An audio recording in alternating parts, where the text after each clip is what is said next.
Welcome to our post-COVID-19 business models webinar hosted by the Australian Institute of Business. For those unfamiliar, the Australian Institute of Business is Australia's market share leader in online MBA programs, with our alumni community representing over 90 countries.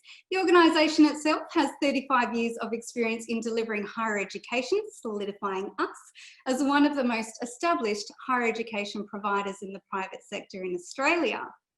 Now, the winds of change are blowing. It's May 2020 and the effects of coronavirus on the business landscape has meant an accelerated path of change, with many business models needing to quickly adapt to the usual way of providing value to its customers.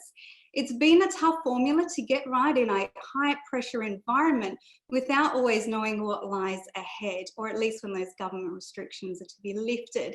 Yet we are seeing some imaginative shifts that are enabling various businesses to not only survive, but to thrive. By bringing in quite the lineup of executive speakers representing the arts, retail and design, healthcare and higher education, our intention of this webinar is to provide you with an insight into how these sectors in particular are creating new value, which is going to create opportunities for competitive advantage.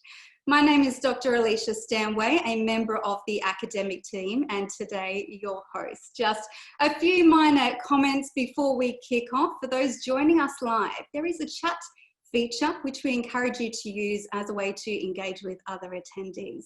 There is also a Q&A feature in which we invite you to send your questions for the speakers to address towards the end of the webinar. Both of those platforms are going to be moderated by our fabulous marketing manager, Stephanie George. And finally, the recording will be sent to all of those who registered for the webinar. And we welcome you to share those with your networks. Our executive panel consists of Professor Christopher Finlay, Vice Chair of the Australian Committee for Pacific Economic Cooperation, Ruth Sibley, Head of Public Affairs at the Adelaide Festival Centre, Sara Riding, CEO of I4 Design and Construction, Paul Richard, CEO of Sun Doctor Skin Cancer Clinics, and Paul Woppett, CEO of the Australian Institute of Business. My goodness, with that kind of collective wisdom about to be shared, you are going to have a much richer understanding of the diverse business sector and our message of hope for rethinking our future in the hour. I'd like to start with Professor Christopher Finlay, currently Vice Chair of the Australian Pacific Economic Cooperation. Christopher has held significant leadership positions at the University of Adelaide and Australian National University. No doubt extensive leadership experience when it comes to positioning various business models. Now, much of the way we operate in business has been based on conventions, yet today those conventions are being challenged and we are needing to look at our business models with a different lens. Christopher, what's the scope of impact that we're seeing across the business landscape right now? What can we learn from this? Thanks, Alicia, and thanks for having me today too.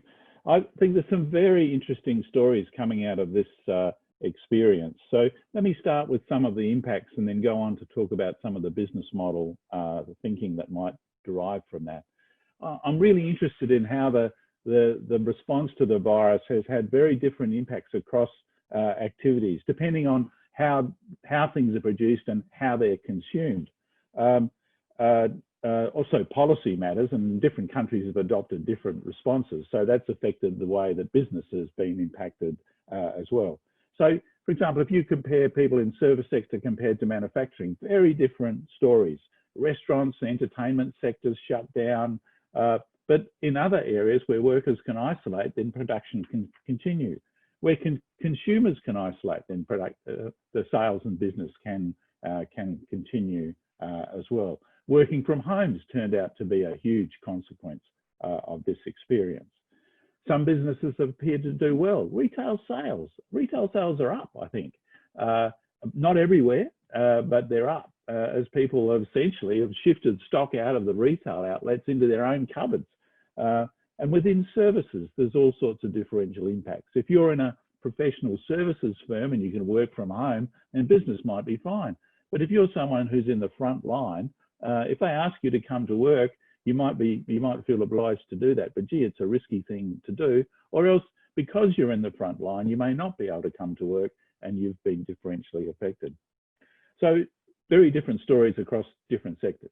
The second point is, at the same time, we see remarkable innovation as people have responded. And there's some great examples coming up today in this terrific panel. But in one example close to home, do you know what I did this morning? I ordered my fortnightly cheese package from the Robe Dairy. Now, Robe is in the southeast from where I live, some hundreds of kilometres away. And those folks wrote to say that they'd lost 80% of their business when the virus hit. They've got a farm shop, they sell in supermarkets and they sell in restaurants. They make soft cheese, terrific camembert and brie. Gee, it's good. And what have they done? With they've pushed now very hard to shift themselves to being orientated towards online sales and delivery. So a small example, but that's what lots of people are doing. In healthcare, there's been the big movement to telehealth. Restaurants shifting to takeaway, professional businesses I mentioned working from home, and perhaps what we could call in today's webinar a legacy university rushing to shift its courses to online delivery. So if a business model is a description of how you make money involving choices about what to sell, how to make it and how to sell it, then there's a lot of thinking going on about how to change the business model. Of course, there's always pressures, aren't there, on the business model from technology or shifting consumers wanting to do things in different ways. But I think the interesting thing is that COVID has brought all that forward in much faster. It's offered some productivity improvements as well. It's offered some new consumer experiences. Maybe they were things that businesses were thinking of anyway, but it certainly forced people to think sooner than they might otherwise about that. So as we evolve our business models, it's going to be tremendously important to think about the process that you're doing that. It seems to me there's enormous uncertainty about the current environment. Just because where we are now, we're in a particular position now, doesn't mean it's going to continue forever. And yet to keep the business going, you might be responding to the now. So while that's insightful and innovative, it's probably also important to keep thinking about what's it going to be like, 5 years out, 10 years out, and work back from there in order to test your current innovation. The other thing that occurs to me about this innovation process is it's not easy.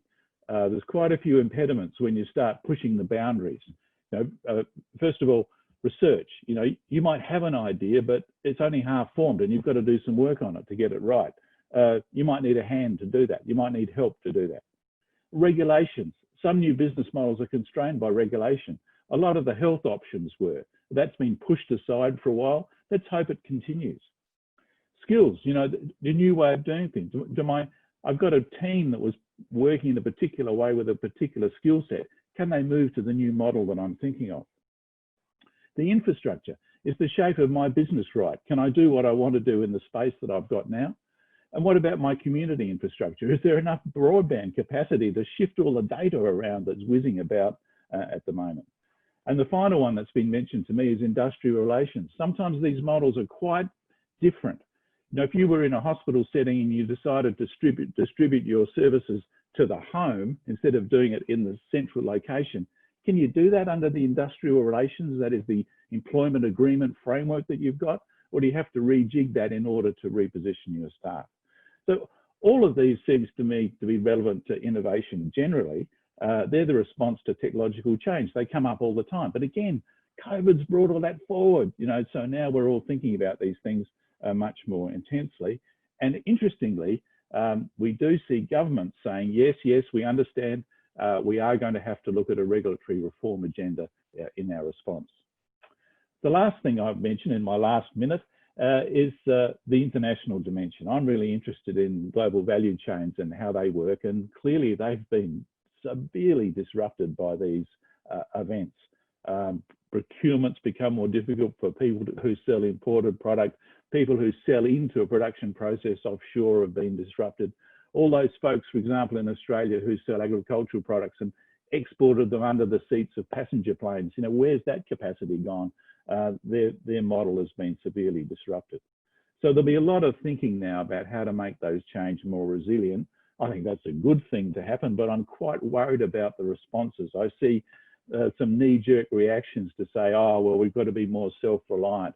Gee, I think that's going to be, that outcome would be a really expensive one and a very damaging one. We've got to think differently about resolving that issue. And then to close, while noting that these value chain issues have been problems for some manufacturers or agricultural producers, and also for services, I have to say. I mean, you hear stories about back offices and call centres which were offshore, which have had to be relocated onshore. So yes, there are some sectors which have been disrupted, but other people might have a new opportunity here. So to finish on a positive note, it seems to me that as businesses have thought, oh, I can distribute the work that I was doing in a central location, I can distribute it across different locations as people work from home. Maybe I can look further than just home. Maybe I can look offshore, not only for procurement, but also for sales. So I wonder if in the trade and services business, there might be quite an interesting consequence of these current experiences. Let's see how that plays out. Back to you, Alicia. Thank you, Christopher. I think you are quite right about us seeing a tremendous amount of innovation by, I guess, those who are challenging those pre-existing roadmaps as a way to unearth future potential and opportunity. But for those without a business background, that provides us with a much better understanding of the scale and scope for what business owners are currently navigating. So sincere gratitude to you, Christopher. We initially had Douglas Gautier, CEO and Artistic Director for the Adelaide Festival Centre, who was called into an urgent government meeting, but to swiftly take his place, let's bring in Head of Affairs at the Adelaide Festival Centre, Ruth Sibley. Ruth has an extensive journalism and political background, which means a different perspective into how the Adelaide Festival Centre and arts sector more generally have pivoted, or I think are still pivoting, in response to the current climate. Ruth, what kind of impact has the current pandemic had on the conventional business model in the arts sector? Thank you, Alicia. Well, I think the short answer to that question is an absolutely profound one, and one that we're still really trying to get our heads around at the moment, and it's an ongoing process for us. It's really important that we do, though, and I just want to sort of outline a little bit about the creative industries generally and the Festival Centre in particular. The creative industries just in South Australia make a massive contribution to our economy, our state brand, and our collective well-being as well. We've actually sort of quantified this as well. We had an EY report a couple of years ago that showed that the Festival Centre made about $107.8 million economic contribution to the greater Adelaide economy in the previous financial year.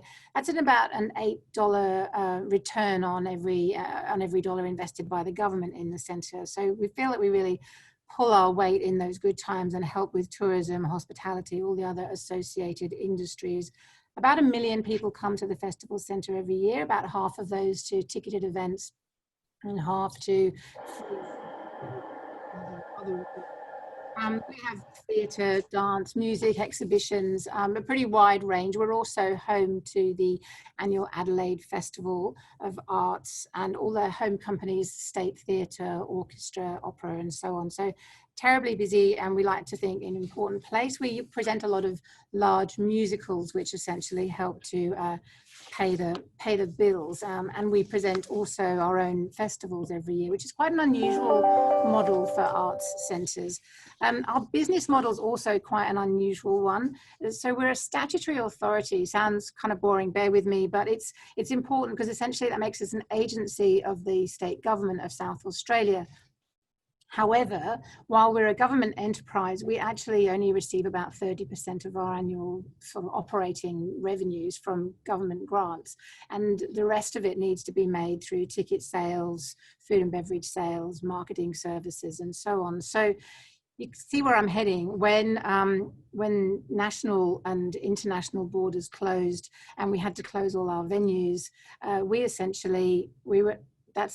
was a big, really massive problem for us, and our our business model as such, the centuries-old business model, us and places of worship probably, where hundreds of people gather together and worship a collective God, in our case, the arts, that was banned, and that made our business model essentially impossible.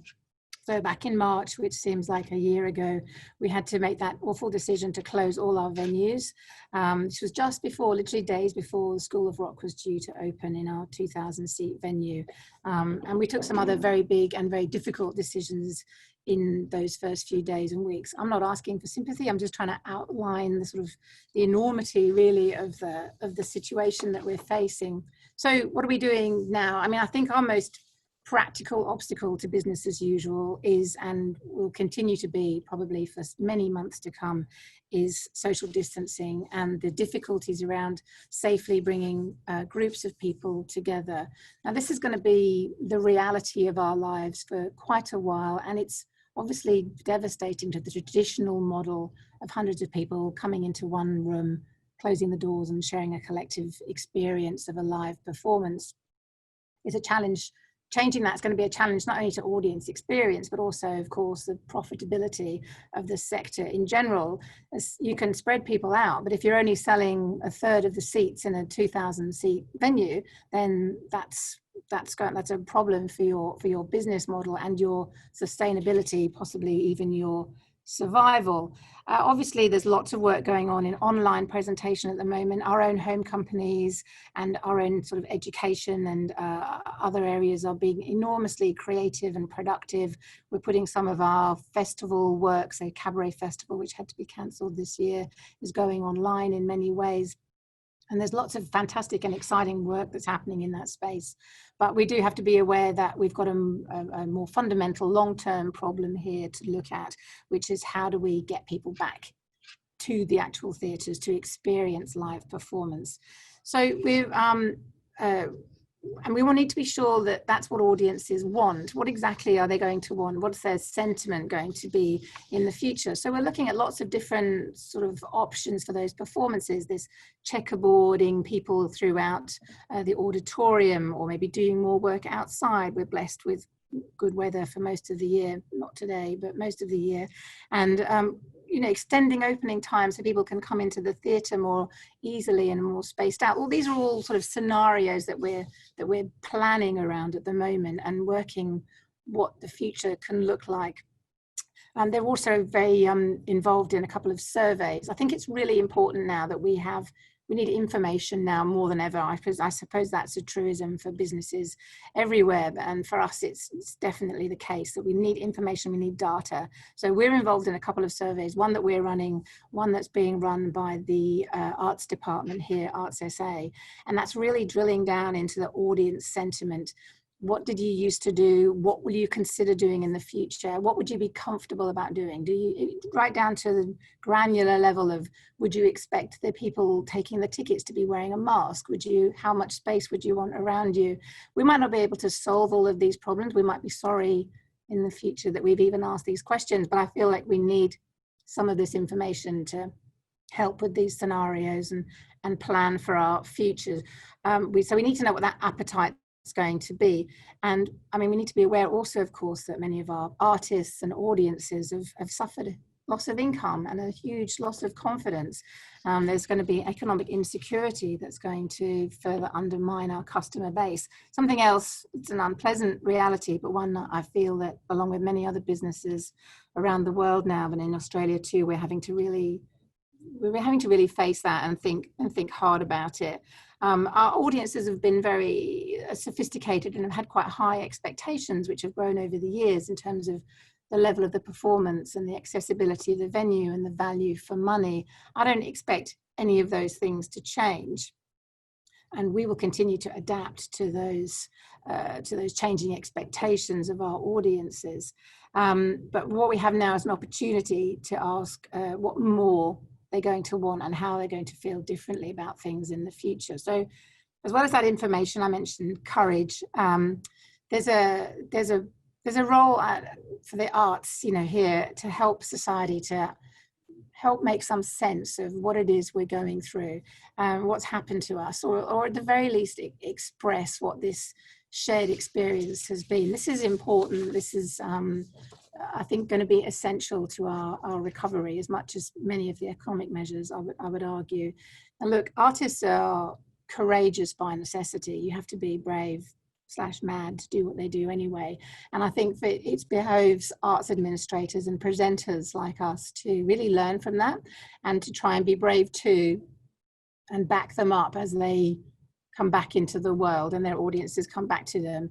And we want to match that bravery and resilience. And I just want to finally mention, we have 3 venues. I'm at the moment at the Festival Centre down on the River Torrens in Adelaide. We've got a 4th venue, which is Her Majesty's Theatre. It's over Chinatown, between Chinatown and Central Market. We've just last week finished a complete front to back, top to toe, inside out redevelopment of that theatre. It's absolutely spectacular. It's a magnificent, magnificent venue that's going to be a real landmark for Adelaide in the future. It's devastating that we're not going to be able to go ahead with the planned performances that we had there, but we are working on a delayed opening later in the year as soon as we can and as soon as it's safe to do so. And we'll work within whatever configuration the health authorities will permit us to have. I just want to say, though, that we're quite inspired by the Madge. The theatre opened in 1913, which kind of an important moment in time. You know, since then she's survived 2 world wars, the influenza pandemic, the Great Depression, countless other cultural and economic shocks that have gone through the country. We're very inspired by this theatre's resilience, and we will reopen. Thank you. Working in the arts is certainly not for the faint-hearted at the best of time. And our artists I grew up with have a tremendous amount of intrinsic motivation and draw their energy from the audience and vice versa. So the longer-term implications of how business models are going to reposition themselves may be a challenge. But Ruth, your message of resilience and courage and the art sector bouncing back possibly stronger than ever is on point. Thank you so much, Ruth. Another sector with a different but a direct and significant impact has been our retail sector, with many doors closing in March and business owners facing some pretty rough decisions without necessarily having all the answers. Yet, as with the butterfly, adversity is necessary to build character, and I'm thrilled to hear from Sara Riding, CEO and owner of I4 Design and Construction, who has a remarkable story that, Sara, I'm just going to let you share it. Thank you, Alicia, and thanks for having me. So our core business is shop fitting. We started our company back in 2013 as a mum and dad business. We sold our house to establish it and buy equipment. We manufacture here in Melbourne, Victoria. So we work all around Australia, New Zealand and Singapore. Whilst our workforce is considered essential services, with our majority of our work in the retail and fashion sector, March did hit us hard. Our revenue literally went in one day to 0, with all projects put on hold by our commercial clients. It was a devastating day and a couple of weeks that we took to process, standing all our staff down, shutting the doors and working out what next. A key for us was that we have amazingly talented workforce. Our staff are hardworking, dedicated and really skilled. With our manufacturing facility having materials and equipment just sitting there. And then Victoria announced that we had all our children at home doing work from home, which meant adjusting to so many different practices. I sketched up a desk idea and literally went, right, our children need somewhere to work from. I can't have them take over the whole house. And approached Norsu Interiors, some great women I've met through Business Chicks over the years. Gave them the idea and worked with my team in the factory, got my setting out staff member to turn the sketch, which was really a rough sketch, into a real desk, prototype it, and within 4 days we were manufacturing. We had 100 delivered to Norsu within a week, and the amazing team, who were also suffering as a retail store and design team, could launch a product to the market. So that's been a month of getting our workforce back engaged, designing and manufacturing in Australia, which we're really, really proud to do. whilst our core business is starting to move again. But it did give us, COVID has taught us that the fast pace that shop fitting moves, yet it's unpredictable, how unpredictable it can be, means that we do have to diversify, and it did give us an opportunity to collaborate with some really talented individuals, and it all started with a desk. So working with Norsu, we've had the design files invite us to an awards, to enter into some awards this year. We've had the desk, mailed out nationally around Australia. I've had a Canadian company contact me this week about potentially retailing them in Canada. So it does show that Australia's got a really strong basis, but by collaborating with other skilled professionals, we can really achieve some great things in a really hard time. Sarah, your story also highlights the importance of those networks and the value of co-collaboration. In hearing your story, I'm reminded by the quote by physician Oliver Wendell Holmes, many ideas grow better when they are implanted in another mind than the one the idea initially sprung up in.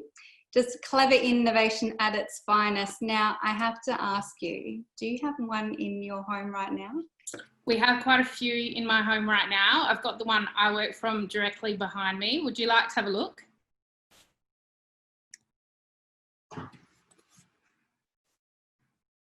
So a really simple desk idea with some shelves. It's literally 7 pieces. So I've got a prep and a grade 3 in our house. So prep being entry into primary school here in Victoria. And they can both put it together themselves. And the biggest thing for us is if this is over and they back to school, well, actually our prep's back to school in 2 weeks, his can fold up and go under his bed, or it can stay as a piece of furniture in the home that's not hard to move or pop away when we don't need it. Amazing, Sarah. 7 pieces of a desk that puzzle together in 2 minutes without the need for tools. Very, very clever. Thank you so much, Sarah. You can check out the puzzle desk for yourself via the Norsu Interiors website, norsu.com.au, and that's spelled Norsu. From retail and design to healthcare, let's hear from Paul Richard, CEO of Skin Doctors Skin Cancer Clinics and Pathology Service, with decades of experience in many healthcare services in Australia and globally. Paul, can you take us through some of the, I guess, more challenging adjustments that the healthcare sector has needed to make for the viability of the short term while those restrictions have been in place, and the kind of future that you're envisioning for the healthcare sector?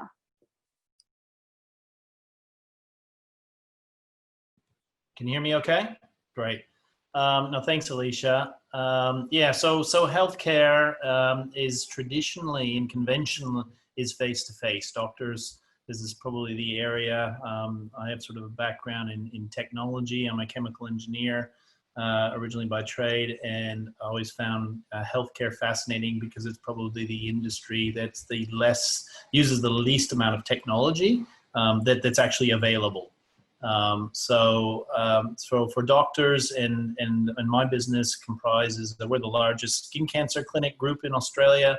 Australia is well known for skin cancer, as you probably know, and we have a pathology lab. So it's about doctors face to face and diagnosing and actually doing surgical procedures to remove skin cancer. So when basically about the 3rd week of March, when a lot of the restrictions started coming in, and our patient base, of which we have 1 million patients, are elderly, older than over 70. So they were also in the higher risk category, as you know. And so on that Monday morning, after a lot around the heightened restrictions, about 50% of our patients just didn't show up on Monday. I guess in behind the scenes, my background is a lot of bringing technology into healthcare. So this was something I've been working on within the lab, within internal processes, trying to digitize our business processes. And I just started going out to doctors on doing telehealth, right? So telehealth is obviously something that was being encouraged by the government. But our doctors doing skin care, they were, well, how can I do a skin check over the phone? We didn't have the video conferencing features, and again, our patients and clients being elderly people are not tech savvy. Not everyone has a smartphone even. So we just started doing telehealth consults, really sat down and encouraged them, sat down with doctors and started at least calling up the people that had canceled yesterday, and having a discussion with them on our risk assessment, really, and saying, what were you concerned about? If it was just general, come back in 3 months. Otherwise, if there's a lesion you're really worried about, send us a photo, text us a photo, and you can come in tomorrow. So I guess it's and our biggest challenge was our doctors, right? The technology is actually out there. Similarly, it's sort of back to my point on leveraging things that are there. There's more technology available than we always jump onto, and it's usually necessity that drives us into a change. That was a good story with Sara, where that's probably a great solution in good times anyway. And then the necessity drove even it faster as well, and then the change management as well, doing that in a short time, Sara, and similarly we just had to act quickly, and so I'm a big believer that actually through this phase, that majority of companies are going to come out even stronger. They're really reflecting on the things that they were trying to work on. Everyone's working on 25 things, and this really brings you down into the few important ones. And then when things get better, you don't go back to all 25 again. You start really, you're saying, well, these ones are really good. Let's do the ones that were really working well, and the few things that we just won't get back to, right? And overall be stronger. So I think that, and it does change the paradigm. So for a lot of our doctors, back to technology, we've been doing a lot of webinars, even internal webinars, and having our doctors share their stories with other doctors in our network. And on my background, I'm not a doctor, so how do you influence this? Doctors are about the hardest people in the world to tell how to do the job. It's very different to an employee, where you have a job description and you explain what to do and you train them, and on Monday they kind of follow the processes and procedures. Doctors, they're there. They come with their own procedures, and you're sort of putting them in an environment that's bringing them connecting them with patients so that they can do their thing. So when you start trying to bring in new processes, they don't adapt quickly to it. So that's been interesting, right? It was actually making those phone calls, sat down with doctors, and at the end of it, patients were going, wow, I didn't even think how we're going to do a skin check over the phone. And now again, these doctors are GPs, and they had other questions as well that weren't related to skin cancer, and they helped out that patient in that 10-minute conversation, and they were very grateful for it. So, reflecting back in those really bad weeks, we've rebooked all those patients. They're going to be coming back, and they're probably patients for life, because they thought, wow, my doctor called me at my house. That's the doctors think, oh yeah, they're not going to want to answer the phone. They're going to be busy. I said, no, they're not. There's 2 84-year-olds. They're probably in the back garden all day at home. And they love to have a chat, right? You're gonna have to close the conversation. They're gonna keep talking. So so it's those experiences. Like, I think there couldn't have been any training or procedures that I could have put out there to get them to do it. It was just doing it, and then those doctors showed other doctors doing it, and then it sort of spread. So. We've actually developed some technology. We've got an app out there we've built in about 3 weeks now for patients, because there are enough patients that are quite technologically savvy, and we've kind of accelerated in a 4-week period doing teledermatology as well. We're the first business in Australia doing that, so that we can actually, on the other side, when we talk about the other side of things, that, and we're actually consulting more patients. This last week, we consulted more patients than we did before COVID-19 in the week period. But 20% of them were remotely. So that's how we're about 90% in clinic. So 90% the volume previously face-to-face, but then add 20% on top of that are remote. So we're actually about 10% up on before. So, and that's with the same amount of doctors and the same amount of hours. So it's actually showing how we're actually treating more patients with the same doctor base, right? The same number of hours and time. And so where are we worse off or better off now when we look at where we are even today in May, and where are we going to be in June and July? And back to, you know, the Australian skin cancer, you know, doctors in skin cancer and our pathologists in skin cancer are quite renowned worldwide. There's nowhere in the world, whilst Australia has the highest incidence of skin cancer in the world per capita, it actually has the lowest death rate in the world, right? And why? Because it has skin clinics. So the highest death rate per capita in the world, guess where it is? It's the UK. The UK, why? They don't have skin clinics. They don't have skin clinic services. They have dermatologists and specialist surgeons, and it's very common for citizens in the UK to go down to Spain and France, and some get sunburn. They love that, come back, and are so proud about their sunburn, and they develop skin cancer, right? They're light, fair skin. So, so the technology that we're providing could be done, again, like sort of someone mentioned earlier, internationally. So we could provide skin checks and spot checks to other areas of the world with Australian doctors, and in fact, we've digitized the lab. I'd sort of done this in advance, but we accelerated it with COVID-19, so the pathologists can also report on a digital slide the specimen that gets taken out of the patient and to test for cancer. So we've got the best pathologists in the world for skin cancer diagnosis.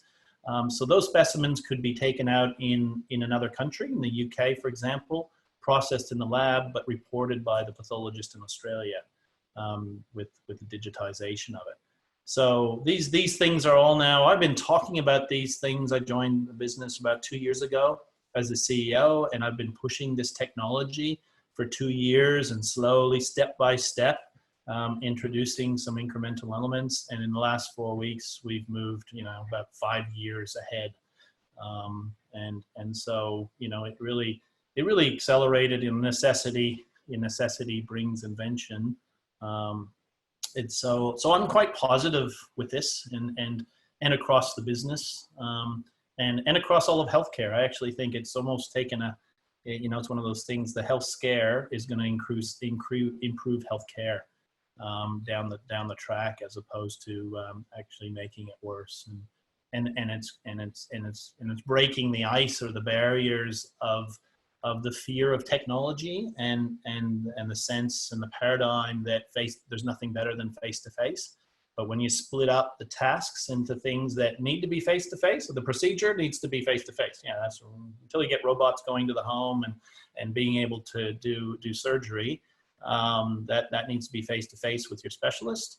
But the actual diagnostic elements of it and reporting of the specimen can be done remotely. And that's starting to happen. So yeah, we're kind of first in the world in these areas, and yeah, it's been an opportunity to just do these good ideas faster.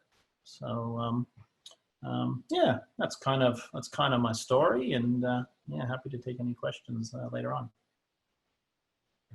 Paul, it sounds as though you're building quite the accelerated culture of innovation, particularly in telehealth, which is really going to be foundational to thriving in the new economy. Being conscious of what's most important, which is providing that exceptional care to patients, is a firm mindset to lead within that new paradigm. Sorry, Paul, thank you so much. Finally, representing the higher education sector, I'm delighted to have CEO of the Australian Institute of Business, Paul Wappett, back for our second webinar. A lawyer by profession,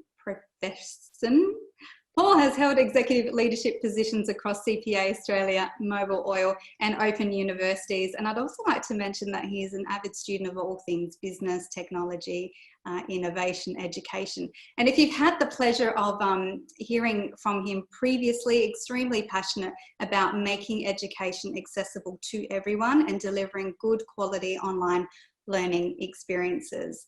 Paul, we've been talking about how the current disruption is challenging our business conventions. What are some of the business assumptions that underpin the higher education sector? Thanks, Alicia. And look, it's really interesting for me to hear both from Ruth and from Paul as well too, about that there are a number of similar types of assumptions. And I think that's probably the highlight that I'm getting from this whole conversation, is the fact that so many times we do make these implicit assumptions about the business models that we have in our business, in our industry and so on. And certainly higher education has always had this default setting of teachers being in front of a group of students and learners who are in the same physical space at the same particular time. And they're engaging in transferring knowledge from the teacher to the learner. And of course, even before you get to something like a pandemic, global pandemic that takes away your ability to do that, there are enormous limitations about that, particularly when the class size gets above about 30 learners or thereabouts. So those limitations will include limitations on the accessibility of the number of people who can actually be in that physical proximate to the location as well too. And there's a limitation on the ability to be able to individualize the learning. So it means that cohorts are then assumed to be homogenous and everyone gets the same material at the same pace in the same sequence. A bit like, you know, Henry Ford's variation of that, you can have whatever colour car you want so long as it's black type thing, but everyone has to get the same sort of experience. And then you have an inability to track with any great precision or accuracy how well learners are understanding the concepts and engaging with the material and so on when you get too many people together in the same space. So, of course, what we've now seen then, well, actually, even before we get to the pandemic, so over the last few decades, we've seen a number of institutions move into the online space. And that's helped to get to a broader audience. You know, you don't have the physical proximity constraint that I was describing before. But most of the institutions who've gone into this online learning space have done so by taking an on-campus and, you know, a physical delivery model and trying to retrofit that into an online environment. And I've got to tell you, just videotaping a lecture that's been undertaken in a lecture hall in a university campus and shoving that online is about the worst possible outcome you can get. And again, there are certain assumptions that go with that. So educational institutions have always had this thing about the hour-long blocks of time. And that's not got anything to do with the human brain's capacity to learn. It's actually got to do with the utilization of physical infrastructure and how do you get that lecture hall that's got a capacity of 550 people or though to be available for the number of classes that need that and so on. So, you know, oftentimes you have a lot of institutions, even over the last couple of decades, have failed to understand that people behave differently online. They learn in different styles. They learn they behave differently in a digital environment than they do in a physical environment. And so they've just tried to do whatever it is that they have previously done and putting it on, you know, into a different format. Now, again, in a whole heap of industry sectors, we've seen that doesn't really work. You know, in the retail environment, for example, you have pure play fashion places like the Iconic or ASOS that are doing much better than people who are trying to straddle. You see people in media who are pure play online providers and digital providers getting much better responses and performing much better than people who are trying to straddle between the things. And in higher education, that's been no different. So the outcry that we've heard from students across the country over the course of the last couple of months about the quality of the education that they're getting when it's been hastily scrambled together and put into an online format. And that doesn't actually, when you don't have the ability to gather the learners together in the same sort of space at the same time at the moment, it demonstrates that a lot of the players in our sector haven't really understood the key elements of what it is an educational institution provides in the way of value. And so they don't necessarily have the flexibility to be able to pivot away from something to a different mode of operation in circumstances in which a crisis like the current one that we're facing takes away those implicit assumptions that are there. And I guess that's particularly galling when you're talking about a lot of institutions who are trying to prepare the professionals and business leaders of tomorrow and not necessarily engaging in the same sorts of practices that you would see, that you would hope that, that they are teaching people. So in our case, when it comes to higher education, and you'd expect me to say this, I get that, right? So, but digital delivery for us means that there's far more flexibility of the business model that you've got in a higher education setting. So it enables you to teach a much more geographically dispersed and a much more diverse and broad sort of learner group. The learners themselves can actually fit the education in and around other aspects of their lives.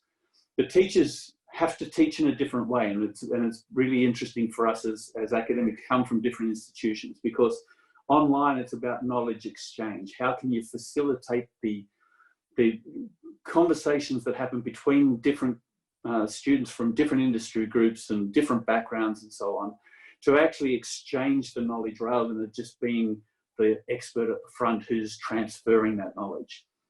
You have the ability, though, as well, to use data in a very different way. So in our case, we can use that to understand which types of behaviours lead to the best results and which types of behaviours lead to the worst results, and to build predictive models about which students are going to be able to perform better than others and so on, and then design and institute a whole series of interventions when people are starting to fall off, and we can test whether or not how they're engaging with the teacher, with their other fellow students, with the learning materials, in a way that you never can when it's just people in a lecture hall. You've got a lot of ways that flexibility about how you modularize the content so that you get the best outcomes in human learning and not just those best outcomes in terms of the physical infrastructure utilization. And that greater visibility over when learners aren't engaging, when they're failing to understand key concepts, when they're actually at risk of actually just not getting the thing and so on. And you can intervene in real time and accordingly as well too. So what we would say is that organisations like us, who have made the deliberate choice to be involved in education in an online format only, we've had to actually go back to the first principles about what actually good learning outcomes look like and how you get to good learning outcomes. Then we sort of overlay that with about how people actually behave online. And then we build in the opportunities that good data collection and management and analysis and bring to be able to deliver better outcomes for more learners. And there's no, I guess, surprise in the fact that we're the biggest provider of online MBAs in the country as a result. Paul, I love the undertone of your concluding remarks of firstly consciously reactivating your core value in going back to those first principles to provide stability and momentum for your business. It quite mimics what CEO of Microsoft Satya Nadella said in March 2020, which was, it is in these times of great disruption and uncertainty that our ability to stay grounded in our sense of purpose and remain true to our identity is of the utmost importance. Paul, thank you. I would like to share with our audience a resource which may help businesses better understand their own business model in a straightforward and visual way. So the work comes from Dr. Alexander Osterwalder, who developed the business model canvas. Now, for those in the industry, you'll know that Professor Clay Christensen and David Teesa are leaders in this space, but Alex's work provides a very practical approach.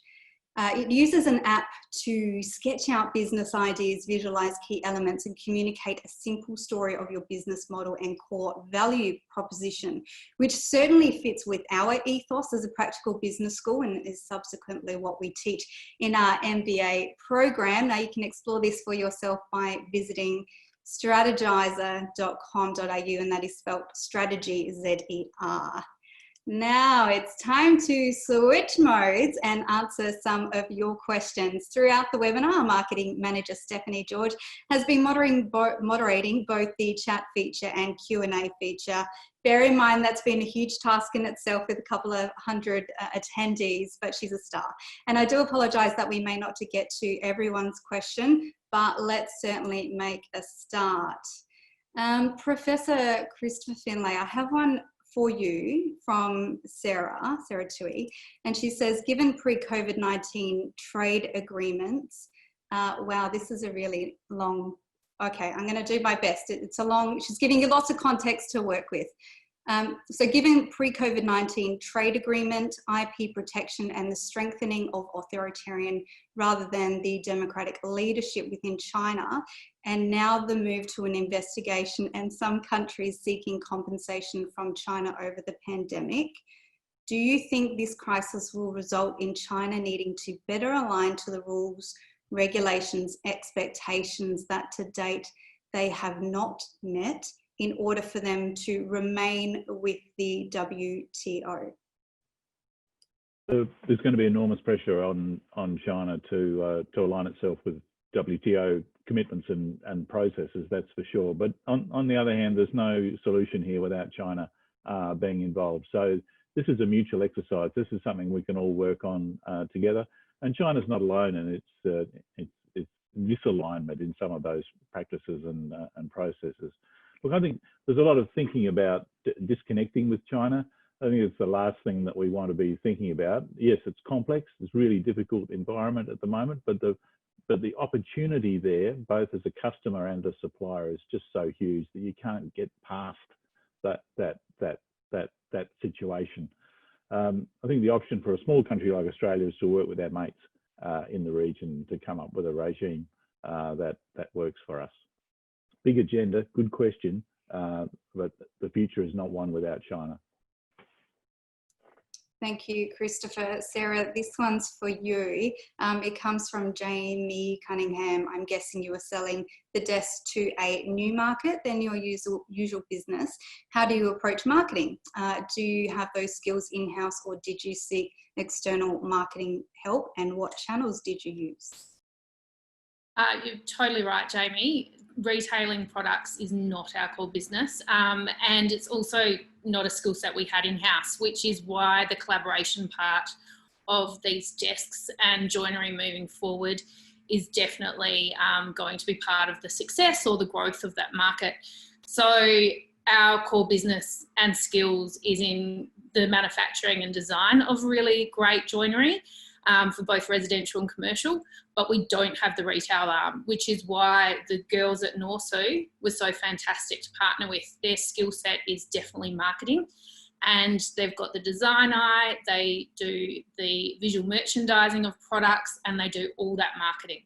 So by giving them exclusivity to this desk, literally collaborated with a product designed and manufactured exclusively by us to an exclusive retailer.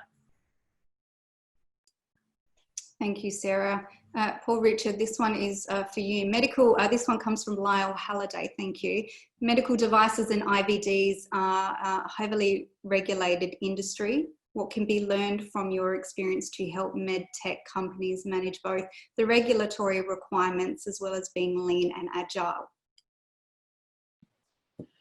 Yeah, good question. I used to work probably about 20 years ago, actually, in ophthalmology and working for a supplier for medical devices, intraocular lenses for cataract surgery. It's much the same story that I said before. Technology, not technology just in terms of computers, but technologies in terms of medical devices in this case. The technology is always typically much further ahead than what's being applied. So the product that's available today is really only gets implanted or utilized by doctors years down the track until things are proven. And again, just like the process of getting a vaccine for COVID is in the realm of 2 to 10 years away, not in the next couple of months.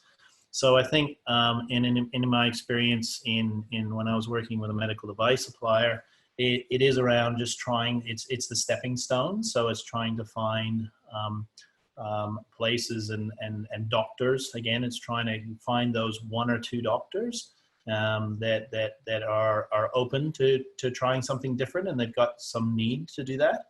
And that's that success that actually breeds and also accelerates registration processes as well. So oddly enough, there's a lot, a commercial business can sit behind waiting for all this registration to go on, but as part of the registration process is clinical trials, and sometimes you can bridge that in with doctors that are more open to new things or have a need. And again, back to the necessity element, they have a need to do something different, and you work with them to prove better clinical outcomes. So hopefully that answers the question. Thank you, Paul. I'm going to open this one up to the whole panel. This one comes from Greg Bordecar. Whilst an understandable focus is on retrofitting what the future might look like, are the speakers finding that they're able to create space and commit resources to this break and put emphasis on that pivoting, rethinking, reviewing, resetting, refueling, new growth, and a rich level of innovation? Oh, I like that one. Who would like to answer that? Sarah, did you want to start with that one? I'll give it a go. For us, we actually found that COVID gave us a chance to pause and gave us that space. Our projects can be a 1-night install to a 2-week to a 12-week fit out. So think of building a house and turn that into a shop, and we literally do a similar budget of a house build in a retail space in a really short period of time. And as you're handing one over, you're starting another. So the fast pace that we worked, COVID actually slowed us down and gave us that chance to make the time and not go stagnant. So it gave us the opportunity to reconnect with our staff, work out what the value that we could give them as their employer, but also how we could get purposeful work happening. So yes, we pivoted and we got everyone back before our core business started ticking along, but we did take that time and allocate it to new business areas. And that's largely, it's not just me, that's working with our team and giving them the space to work on my crazy ideas and get them out as well. See, Sarah, I knew you'd be flawless in answering that question. Does somebody else want to comment on that one? Be great to get yet another perspective. I'll have a crack then, Alicia, as well too. Look, I think a number of people, Sarah, Paul, Ruth, all spoke about the importance of your people. And, people want to do a good job. They want to be doing things that they know is meaningful and that they know is actually helping not only the business that they're working for, but helping the world in some sort of small way, shape or form. And so giving the opportunity for people to actually come up with different ideas and freeing them from the constraints that they might have felt that had been imposed on them previously is a really liberating thing for people, and they will often take the opportunity to give that a go if only you give them the opportunity to do so. Now, in our particular case, we were lucky that our business kept going on. We didn't have the pause, and so, but actually, we took the view that says you never let a good crisis go to waste. So what is it that you would do if you could change all of the rules of the game? What are the things that actually get in the way that really annoy us about the fact that they get in the way? And so we're taking the opportunity, for example, to really advocate hard with government to change the regulatory and funding environment, because we know that this type of a shock, especially because it's having a big impact on universities' ability to get international students coming for an onshore bit. So the whole sector is going to be completely up in the air. Now's the time for us to really push hard on trying to get different changes to the external environment and the regulatory environment, because we think government will be listening. And so that's when you need your people to be at their most creative and at their most willing to exhibit the type of courage that Ruth was talking about that performers have as part of their natural DNA. And if you can harness that, geez, the possibilities are endless. Thank you, Paul. And I'm going to throw out one more question that comes from John. Ruth, this probably goes to you in particular. How are we going to anticipate the international travel restrictions are going to impact on tourism in general in Australia? And really, can those Australians, the non-international travellers, fill the gap that we're missing from the international visitors? It's obviously a pressing issue for the industry and everyone associated with it. Actually, just a couple of hours ago, I was sitting in on a tourism sort of webinar conversation. It was quite detailed, where tourism operators were asking questions directly of a senior public health executive in SA Health, really detailed things that they needed to know. There seemed to be a very sort of can-do attitude amongst them, and I think there is positivity that people will want to travel.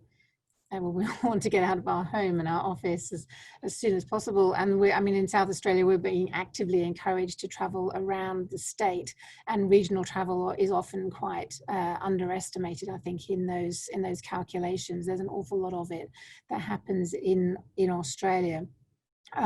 International visitation is still enormous, and international students, have left a gigantic hole in Adelaide at the moment. I don't think it would be realistic to really underestimate how difficult that's going to be for a lot of those industries. And I think we have to be bold about appreciating that. But there will be opportunities for other people. I think what we really need, obviously, is for some of those restrictions to be eased a little more as and when it's safe to do so. And then people will feel able to take part in a lot of the attractions that we have here, whether that's wine tasting or experiential things that happen in South Australia, that you really need a sort of a lighter restrictions for people to do. Sincere gratitude to you, Ruth, Sarah, Christopher, Paul, and Paul. Thank you everyone for joining us in our second series of the live webinars. If you want to establish any contact with our speakers to answer any subsequent questions, you can reach out to them via LinkedIn. Thank you so much for joining us, and good evening.